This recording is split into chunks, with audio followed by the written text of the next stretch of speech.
Le point de départ de la vie chrétienne est la croix. Là, le pécheur accepte Jésus comme son sauveur. Il entre dans une vie nouvelle. Il quitte définitivement celle qu'il avait vécue jusqu'alors.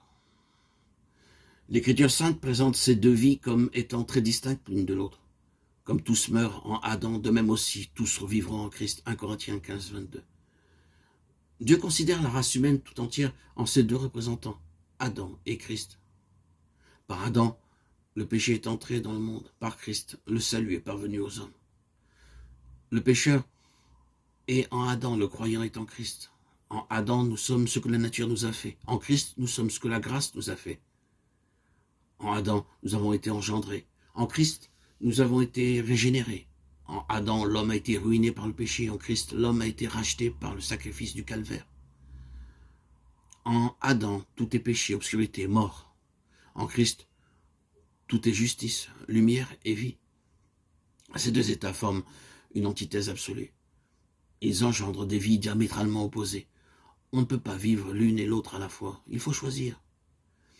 Il est facile de distinguer ces deux vies l'une de l'autre. Ceux, en effet, qui vivent selon la chair s'affectionnent aux choses de la chair, tandis que ceux qui vivent selon l'esprit s'affectionnent aux choses de l'esprit. Romains 8, 5. Pour vous, vous ne vivez plus selon la chair, mais selon l'esprit, si du moins l'esprit habite en vous. Romains 8, 9.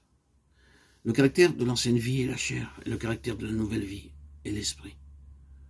Le pécheur en Adam vit dans la chair. Le croyant en Christ vit par l'esprit. Or, la chair et l'esprit sont des ennemis irréconciliables.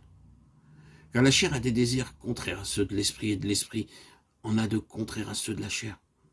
Ils sont opposés entre eux, afin que vous ne fassiez pas ce que vous voudriez. Galates 5, 17. L'homme est devenu charnel par le péché d'Adam. L'Éternel dit, mon esprit ne restera pas toujours dans l'homme, car l'homme n'est que chair. Genèse 6, 3. L'homme naturel, esprit, corps et âme, vivant loin de Dieu, est toujours entier charnel. La chair, c'est donc la vie naturelle, bonne ou mauvaise, telle que nous la tenons de notre origine humaine. C'est tout ce que nous sommes comme fils d'Adam. Ce qui est né de la chair est chair. Jean 3, 6. Dieu ne voit rien de bon dans la chair. Il rejette même ce que notre nature pourrait produire de meilleur. Ce qui est bon, je le sais, n'habite pas en moi, c'est-à-dire dans ma chair. J'ai la volonté, mais non le pouvoir de faire le bien. Romains 7, 18. Ceux qui savent la haute opinion que Paul avait eue de lui-même, Philippiens 3, 4, 6, reconnaîtront que l'idée qu'il nous donne ici de la chair lui est inspirée de Dieu. L'héritage moral et intellectuel que Paul tenait de ses pères était des plus considérables. Paul était instruit, cultivé, hautement moral, pieux, mais cependant, il ne pouvait en rien plaire à Dieu. Dieu ne veut rien avoir à faire avec l'homme naturel. Il refuse de traiter avec lui.